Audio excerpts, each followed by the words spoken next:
Hi, I'm Emo Kitsune, mom, small business owner. If you're new here, welcome, and if you're coming back, welcome back. Today, I wanted to give my thoughts on a very interesting video essay I came across on YouTube. I'm not going to call out the video specifically because the YouTuber who made it seemed very skittish and frazzled by how popular the video became. If you know the video I'm talking about, then you'll have more context. In the background, I'm going to be working on my Night Critters zine, and these characters are also available on my Artfight profile, which is why I wanted to include them in this video as it's topical. If you don't know what Artfight is, it's pretty much an annual event where artists draw their OCs. If you want more details about what Artfight is, because there's a lot more to it, I'm gonna leave a link to a short that I explained what it is and how to participate. You can also just go to the Artfight website. That would also explain a lot, and you can click through and browse the characters because that's going to be the main subject of this video today, is the overall representation of the types of characters that are drawn and submitted to the Artfight website.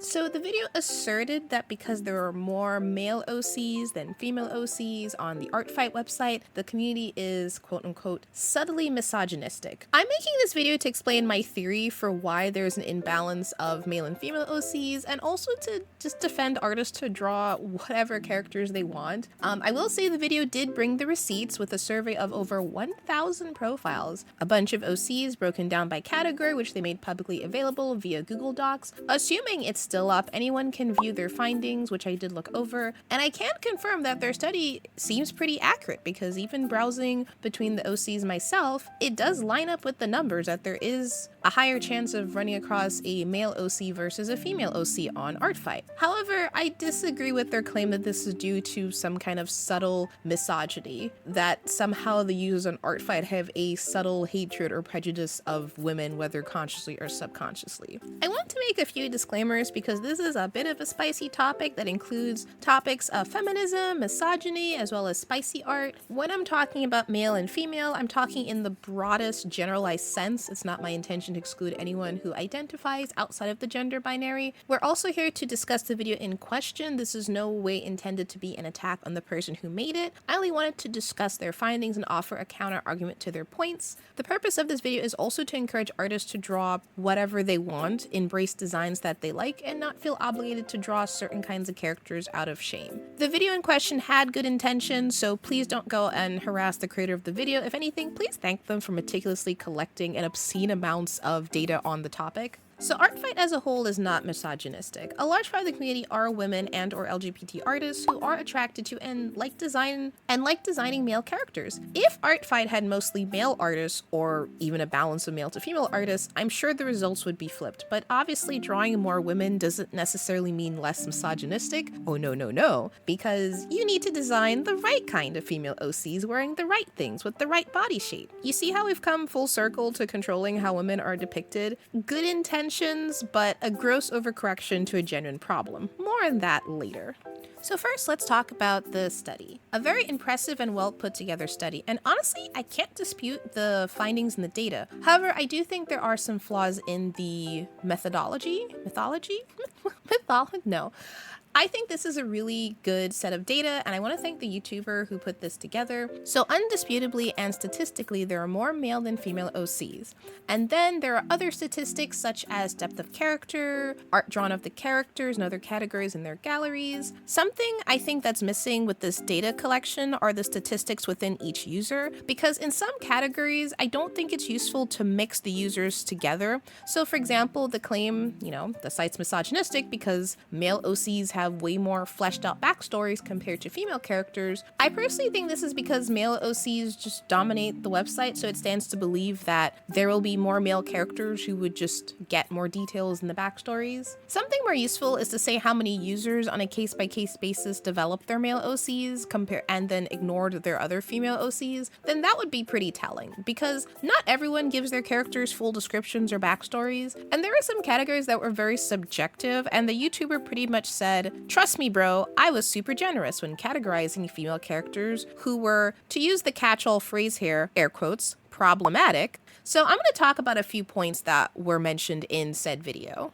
So the first assertion is, as I just mentioned, more men than women. Therefore, that's bad. It's not bad. It's just indicative of the personal taste of most of the users of Artfight. Users of Artfight like guys. They think guys are appealing, and the love and attraction of one gender does not automatically equate the prejudice and hatred of another. Misogyny is described as the hatred of prejudice of women. The video claims that because as women, we're not drawing other women as OCs, therefore we have some sort of internalized hatred and prejudice towards women. I'm sorry, what? Look, we just think the guys are handsome and cute, and we just draw them. Also, let's be honest, most of the male OCs in Artfight tend to lean on the more effeminate side of designing versus what men would consider masculine. We're not out here drawing big, meaty, jacked men. Most of the male OCs range from pretty average to being what we call in the anime space pretty boys, you know, K-pop idols. The Artfight community has a gender imbalance of artists who participate to begin with. And if you've been in online spaces long enough, this should not be a surprise. If Artfight had more male artists, we would be getting a lot more female characters. However, I guess if the boys are allowed to draw female characters, the assertion here is they cannot be appealing to the male gaze, or it is automatically classified as bad and does not count.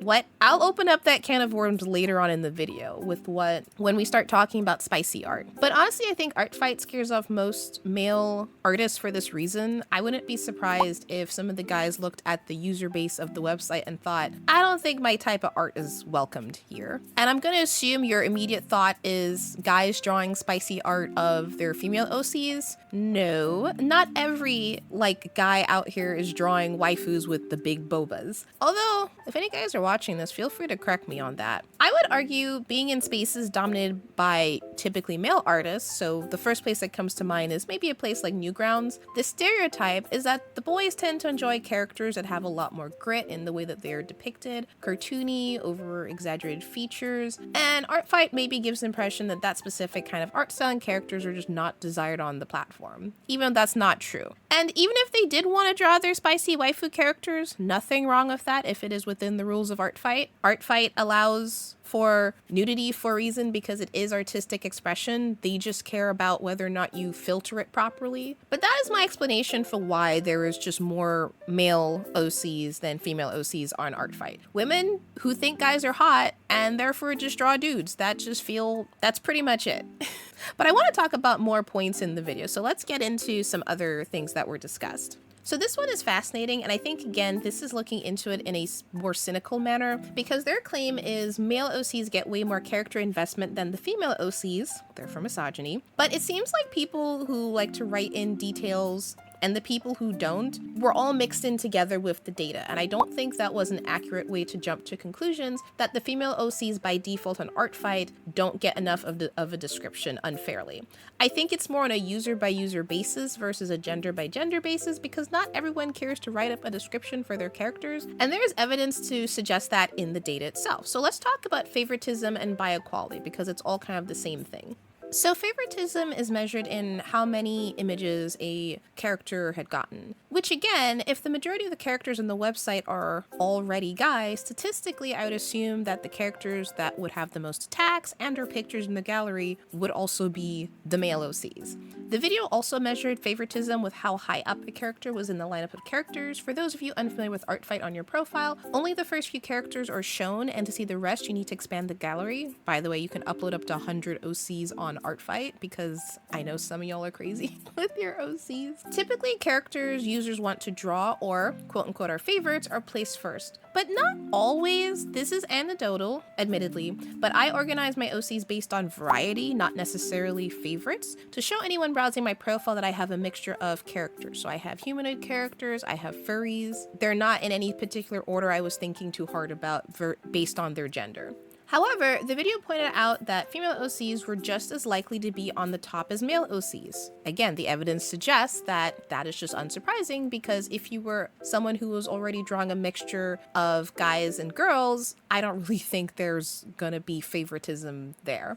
I think that in the data, the study was measuring up artists who draw probably nothing but pretty boys against artists who have a mixed cast of characters. And a quote from the video itself said, "There aren't a lot of female characters, but the ones there are highly cherished." Well, yeah, because most artists drawing female characters are not going to reflect the accusations in the video, because again, I think most users just really like guys, and some artists just tend to draw mostly guys. The implication of this assertion, again, is as a female artist, you should be drawing female OCs, assuming you have any at all, as your favorite at the top of the queue, with equal or more gallery pictures. And they were also judging based on bio quality. So the video looked at how detailed male and female OCs are. Again, asserting the quiet misogyny because we give our guys more detailed backstories and care overall compared to our female OCs. But hang on a second, hang on. This data is kind of skewed because there's a category called Accessory, which took a large chunk out of the women bio. So the YouTuber was taking it upon themselves to judge not whether or not a bio was full or brief, but just worth counting at all. So this is if a female OC was a supporting, I'm sorry, I meant accessory to a male OC in the backstories. Not to mention there was no criteria given to what constitutes as an accessory for male OCs. I personally think that this is a junk category as it's subjective, and if you look at the objective data, which is how long the bios are based on word count, you can see that it's pretty much equal, leaning slightly male. Not to mention the statistics of male and female bios with no bios are practically equal. This was not pointed out in the video, by the way. It was glossed over because it doesn't serve the purpose of the point of the video. I wish they had just stuck to the no bio, full, or brief, and that is more objective. Design only and none are kind of redundant and could have been one category in my opinion, just to keep it objective. But I have a lot of thoughts on the classification of an accessory character and the assertion that this is bad and merited separating it out completely from the bio quality. So a common thing in misogyny, especially in media, is a woman's purpose is to serve the main male protagonist, be it getting killed to motivate the main male character, a love interest that adds nothing else than to be a reward to the male protagonist. You know, the whole lampshade test, where if a woman is replaced by a lampshade and nothing of value changes in the story and plot, that's probably not good. No, that's definitely not good. But a missing piece of information in the data collecting on Artfight was by what metric was used against the male characters, because there are different metrics for misogyny and misandry. Is that how you pronounce it? The YouTuber takes issue, for example, when someone says that they would, quote unquote, "I would love to see my male character drawn with their sister or mother." Apparently this was considered like bad. Like, let me know if I'm just missing something here, because my dumb brain would think, oh, that's so sweet. This person included family members to round out their characters and want them to be drawn together. Because we all know how y'all love your dead parent tropes for your main characters, especially if you guys play D&D. I'm calling y'all out right here. Now, the video didn't intend for this, but without further context, has overcorrected and assumes traditional gender roles or female OCs as supporting characters to male OC be automatically categorized as bad. Yes, it is misogynistic to liken women to just baby-making machines, but honestly, someone who's bothered to include the mother of their character, even if she didn't play a key role in the story, and asked to be drawn with the character is, like, to me, I think that's a nice thing. I guess glass half full, half empty. On the flip side, we don't see a lot of fathers supporting roles to female protagonists, or in this case, a female OC, but that's a whole other kettle of fish I can't unpack in this video. Now, I'm the type of feminist where I don't see anything wrong with the traditional gender roles, or if a female character has what we call a supporting role to the male OC. What I do have a problem with is the oversaturation of women in nothing but supporting roles. And going by this YouTuber's data, it seems like only a few female OCs on Artfight were even in this category. It's not like a rampant issue as it was framed to be. As it seems like most female OCs in Artfight have diverse bios and roles outside of the gender norms. That's a win. I don't believe traditional gender role like being a mother or sister is an issue. I have an issue with the lack of respect that some people have towards traditional gender roles by women as less important. Speaking from experience, being a mother myself and raising children, it's a lot of fucking work and goes underappreciated. Side tangent, sorry about that. If you're a parent, you know what I'm talking about. But I like being a mother. That was 100% my choice, and it sucks when the implication here is that that role is just not valued because it's not the main focus of the story, or in this case, the main focus of someone's lineup of characters. I really think there was some nuance that was glossed over for the sake of cynicism and assuming malice where there wasn't any. And here's the thing, I'm sure there are absolutely female OCs on Artfight who do fall into the trap of having roles and backstories that would be considered misogynistic, but I think the number of OCs where that is the case is so insignificantly small, even based on this data, that it's not even worth bringing attention to, in my opinion. And if anything, it is a testament that we've made a lot of progress in diversifying our female OCs. That is a good thing. Next, we're going to talk about quote-unquote goonerism characters. Oh boy, this one's going to be a fun one to unpack because the YouTuber of the video I'm talking about, this is another thing where we're on the opposite ends of the feminism spectrum. To make it brief, we are currently experiencing a wave of feminism that's very, let's say, spicy negative. I can't unpack the different waves of feminism in this video. Other YouTubers have probably done a much better job. However, I understand why there is a rise in women that are spicy negative and are repulsed by spicy depictions of women. A lot of people see male gazy female characters as the default and the norm, and anything otherwise causes them to cry on the ground, rolling around, pissing and shitting themselves, not knowing what to do. So I totally get the spicy negative feminist. This is a knee-jerk reaction to degen art of women. However, I think that spicy and degen art is still art and has value and allows people to express that side of themselves in a creative and safe way. What is an issue in my eyes is forcing that depiction of women as the norm. That is the actual misogyny, not simply having a female character with big boba in a skimpy outfit showing off her assets in someone's Artfight profile. And I personally hate the term catching on, which is goonerism art. It is meant to devalue and shame spicy art and expression. I rather call it by a different name. I'm gonna just refer to it as e-art. We are living in times, I'm sorry for all the self-censorship. One day when I'm a big enough YouTuber, I can stop giving a shit about that. But for now, I'm at the mercy of our corporate and advertiser overlords. Back on topic. I think the attitude towards e-art is priming people once again to the further control of what we like to do in the bedroom and in private. That was the whole point of LGBT oppression. It wasn't just that people were offended by two guys holding hands, it was what they were doing in the bedroom, spicy deviance, and that was cited for the moral panic. But again, that's a whole other conversation. Personally, so long as e-art doesn't cause you to end up on an FBI watch list and you aren't shoving it in everyone's faces, Artfight does provide filters for more explicit content. Fun brief story time, I remember going to an art meetup and there were other women there who were sketching and drawing and talking about their comics, but at one point they were talking about how much of a disappointment and betrayal it was for women and artists to draw hentai. And I was sitting there sweating and nodding along like, yep, couldn't be me.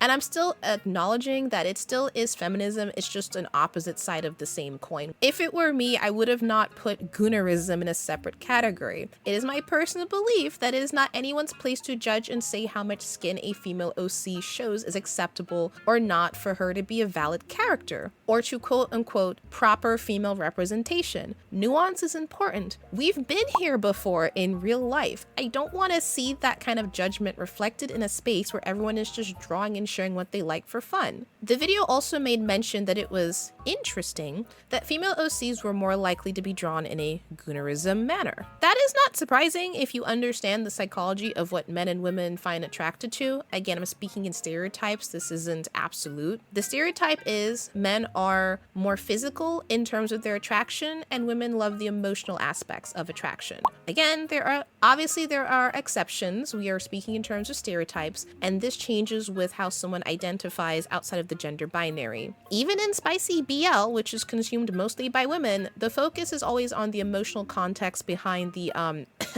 physical activities, if you will, not the physical activity itself. So another topic in this video was racial homogeneity. Did I say that right? So this one is a fun one to unpack as a Black woman. It is not shocking that like most of the characters in Artfight are fair-skinned. The video also did talk about something that I often make fun of in media, and that is the ambiguous brown-skinned character with no defined ethnicity. So the ambiguous category is also a bogus category, assuming that this is the category that the YouTuber made up in order to classify any brown-skinned OC OCs whose race or ethnicity was not clearly stated in their bio or tag, because I'm sure that that was not something someone used to describe their character. Some people just straight up forget to tag the race or ethnicity, myself included, of their characters. I'm so blissfully naive that I legit forgot to tag my own character as Black.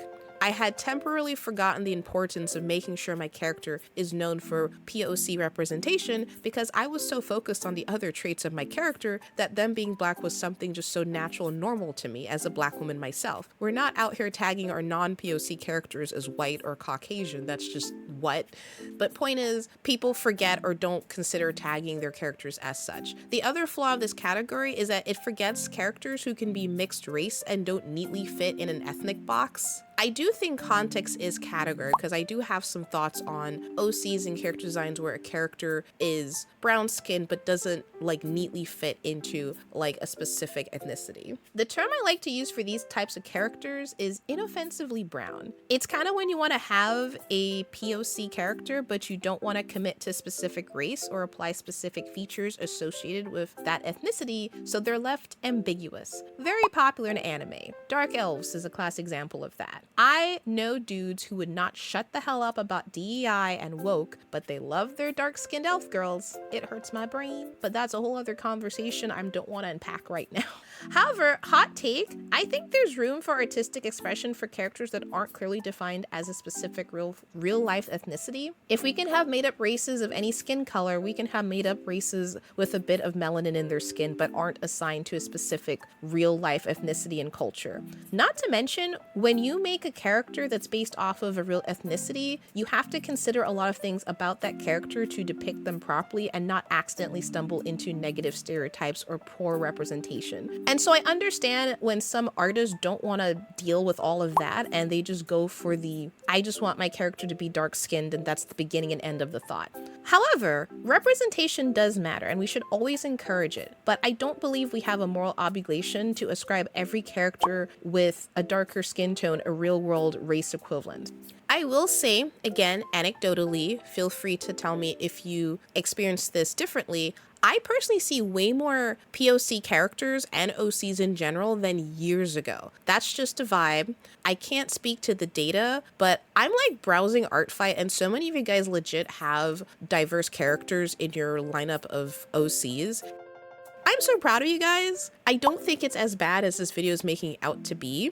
Are POC characters equal in number to non-POC characters? No, but we're considered a minority for a reason, at least in certain parts of the world. And so I personally would not expect there to be some kind of like 50-50 equal representation of melanin versus non-melanin characters. But I'm just happy to see at least one POC character in so many people's profiles, and those characters get the same number of attacks and the same level of attention and care as all the other characters in their profile. And that's what matters more to me than just simply numbers. I want like quality characters, not just quantity when it comes to representation. And I do think the Artfight community is bringing the quality when it does come to POC characters, at least from what I've experienced. You can also comment down below and tell me if you observe otherwise through browsing the website casually. I'm not saying that misogyny does not exist at all on the platform, and I don't want to dismiss it because it still is prevalent in our society. Heck, it's gotten worse as women's rights have been backsliding. However, in this specific case, I also believe artistic expression should not be stifled. Artfight is a space where artists should be free to express themselves so long as it doesn't break any rules. Artfight is not mainstream media that actually has an impact on how society views women, and thus they should be held to a higher standard. I think we need to make sure that the guys understand that what they like has far too long been considered the default and has been oversaturated in mainstream media, and us women want to see character stories and other women that speak to and cater to us. And I think we've been making some good grounds on that. I mean, look at the rise of romantasy genre in fiction, much to the chagrin of certain dudes who are bitter about it, ripping it apart as trashy smut, and then turn around and spend $500 on their gotcha waifus. Get the fuck out of here. Sorry, side tangent. Back on topic. Going back to the gender OC imbalance, there are other spaces online where you will see nothing but female characters and OCs. If you go to the art community on Twitch, you will be hard pressed to find artists drawing mainly guys. It's the complete opposite of Artfight. Feel free to dispute me on that, as that is completely anecdotal, but the reason for that is it's simply different audience. And I'm mildly annoyed that the preferences of Artfight users is assumed to be the representation of the larger art community. No, it's a slice of a much, much, much bigger art community pie, and all the same kinds of artists have kind of coalesced into one kind of platform. So the video suggested taking a male character and just making them female without changing anything. I vehemently disagree with that. This is what we call performative progressism, also virtue signaling, because then you didn't actually care about the representation. You're just checking a box to fill a quota, or because you were guilt tripped or shamed into doing so. Don't do that. Don't change your characters. If the study gave you some pause and you thought, oh hey, maybe I should make more female OCs, make a fresh character from the ground up. That's a lot more sincere. If you're someone who wants to see broader representations of people and gender, you gotta support other artists and uplift them too. Leave comments, buy their art if you have the money. If you're on Artfight, use the tags and search up types of female characters or OCs you think that are underrepresented. Again, whether that's gender, ethnicities, disabilities, etc. Find someone who is participating in the current Artfight and draw their character, or leave a comment. A comment takes a small part of your time but means a whole lot to an artist and will inspire them to draw more characters like that. Artists need encouragement, not to be shamed or called out. If you see someone drawing a negative stereotype, instead of pulling the report trigger and assuming the worst, send a private message and let them know, hey, that's not cool, and explain why. You know what? It may go badly, but also you might actually have been helpful and educated someone, so you have to decide if that's worth bringing up in the first place. But don't publicly humiliate people for their mistakes. It's just not cool. I do think on a positive note, representation I think has gotten way, way better from when I was on the internet, how many decades ago. I think things are getting better. It's not perfect, but I did want to dispute and look at this with a slightly more positive lens for where we have made strides. That was a crazy topic, and there were so many points that could have been their entirely whole video. I talked about supporting other artists who draw diverse characters. I'm gonna leave some video recommendations of artists who do just that. Thank you so much for listening to that video, and I'm sure you have some thoughts. Please let me know in the comments below. Be kind. I'm not just saying be kind as a cute catchphrase at the end of my video. I really mean it. Be kind to artists, even if they draw stuff that's not your cup of tea, assuming said artist not anything that was created with the express purpose to be hateful or to troll, obviously.